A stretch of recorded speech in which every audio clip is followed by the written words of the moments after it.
रामाय रामभद्राय रामचंद्राय वेदसे रघुनाथाय नाथाय श्री सीताय पतये नमः।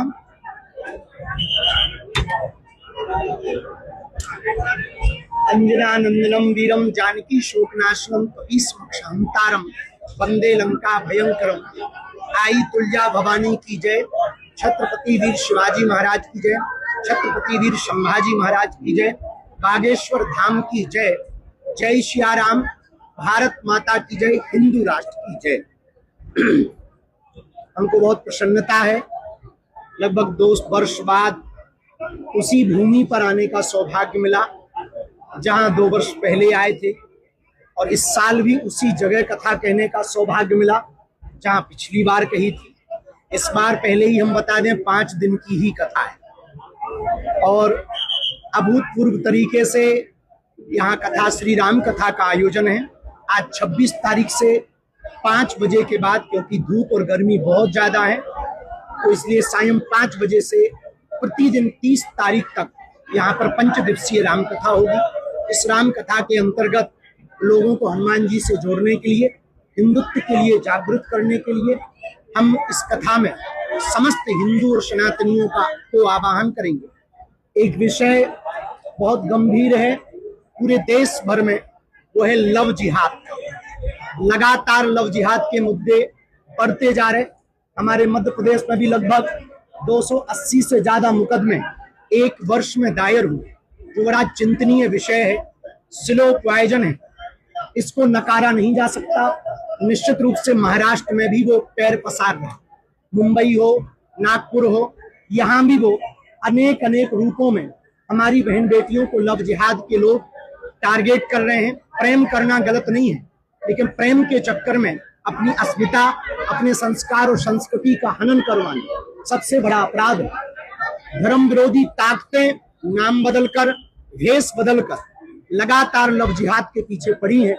इसके लिए हम इस कथा में विशेष रूप से सनातनीय बेटियों को जागृत करेंगे कि बेटियों, तू दुर्गा बन, तू काली बन, पर कभी ना बुर्के वाली बन। हमारी यही प्रार्थना है कि तुम कुछ भी बनना, पर बेटी कभी तुम बुर्के वाली मत बनना।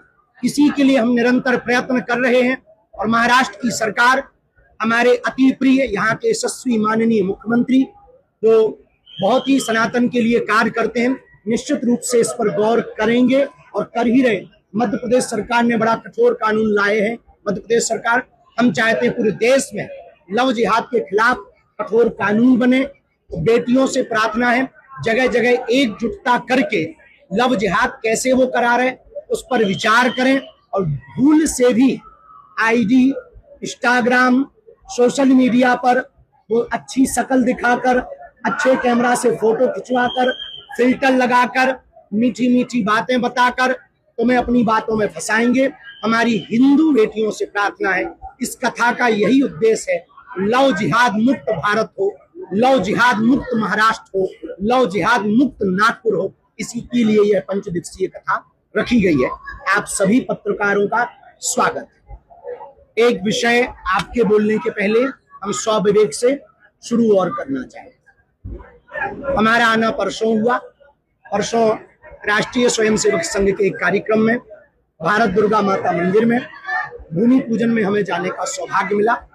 कल से सोशल मीडिया पर कुछ लोगों ने हमारे वक्तव्य को अलग तरीके से प्रस्तुत किया, जिनको पढ़कर हम, जिनको जानकर हम, जिस भूमि पर आकर, जिनके स्वराज्य गठन की स्थापना को पढ़कर हमने हिंदू राष्ट्र का संकल्प लिया, हमें दोषारोपित किया गया कि हमने उनकी अवमानना की। इस बात को लेकर के हमारे मन में बहुत दुख है, बहुत हमारे मन में खेद है कि जिनको पढ़कर हमने हिंदवी स्वराज्य की स्थापना को पढ़कर हिंदू राष्ट्र का संकल्प लिया, हम उनकी अवमानना तो दूर की बात है, स्वप्न में भी कोई निंदा करे तो हम सुन भी नहीं सकते। और हम तो क्या, इस देश का प्रत्येक सनातनी यदि आज जीवित है, जिंदा है, हिंदुत्व के लिए यदि वो सजग है, तो सबसे बड़ा श्रेय छत्रपति वीर शिवाजी महाराज का।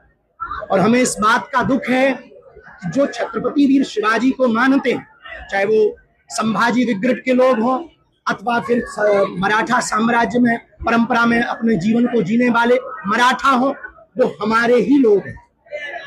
हम भी छत्रपति शिवाजी को मानते और वो भी उनको ही मानते, और हम लोग आपस में खींचातानी करेंगे तो दूसरे लोगों को मौका मिलेगा।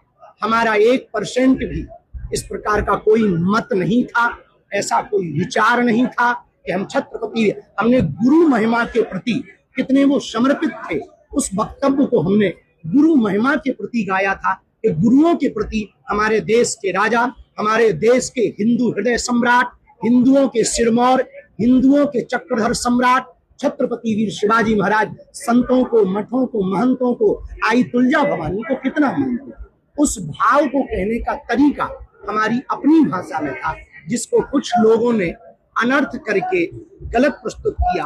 किसी को उससे ठेस पहुंचा हो तो हम उसके लिए हृदय से क्षमा प्रार्थी भी हैं, पर हम ये भी कहेंगे कि हमारी बात को अनर्गल प्रस्तुत ना किया जाए, क्योंकि हम जीते भी शिवाजी के, छत्रपति शिवाजी के लिए है, मरते भी उनके लिए है, हमारा जीवन भी उनके स्वराज्य की स्थापना के लिए है, और हम हिंदू राष्ट्र की कल्पना या विचारधारा हमने जो ली है वो उनसे ही ली है, तो हम भला स्वप्न में उनकी कैसे अवमानना कर सकते। तीसरी बात, एक और विषय बहुत लोग चला रहे, आप इसके पहले खुजली करें, हम ही उत्तर दे दें।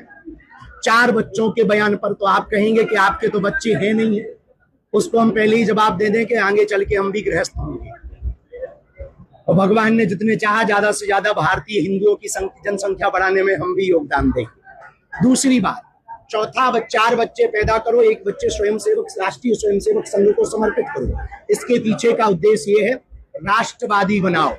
चाहे वो आप राष्ट्रीय स्वयंसेवक संघ को समर्पित करो, चाहे देश की आर्मी को समर्पित करो, अथवा कलेक्टर बनाओ, मास्टर बनाओ, और उसको विचारधारा कट्टर सनातनी रखो, राष्ट्रीय स्वयंसेवक संघ की तरह, ताकि वो जहां भी रहे वो वहां भगवा ध्वज लहराता रहे और हिंदुत्व का प्रचार प्रसार करता रहे। इसके बाद शेष हमारी सभी मीडिया से प्रार्थना है कि हमारे जो बयान पर अनर्गल लोग प्रस्तुतियां और टिप्पणियां कर रहे हैं, उन तक हमारी बात को जरूर पहुंचा दें कि हमारा भाव क्या था, हमारे स्वभाव में क्या है। साधु कभी किसी की निंदा नहीं कर सकता, और फिर छत्रपति वीर शिवाजी की निंदा करके भला भारत में कोई रह सकता है क्या? जिनसे हिंदुई स्वराज की स्थापना का हमने संकल्प सीखा हो, जाना हो, जिनकी वीरता को पढ़ करके हमने अपने चरित्र को, जीवन को बहुत संभाल कर चलाने का प्रयत्न किया, भला उनका कौन अवमानना कर सकता? इस बात को पहुंचाने की कोशिश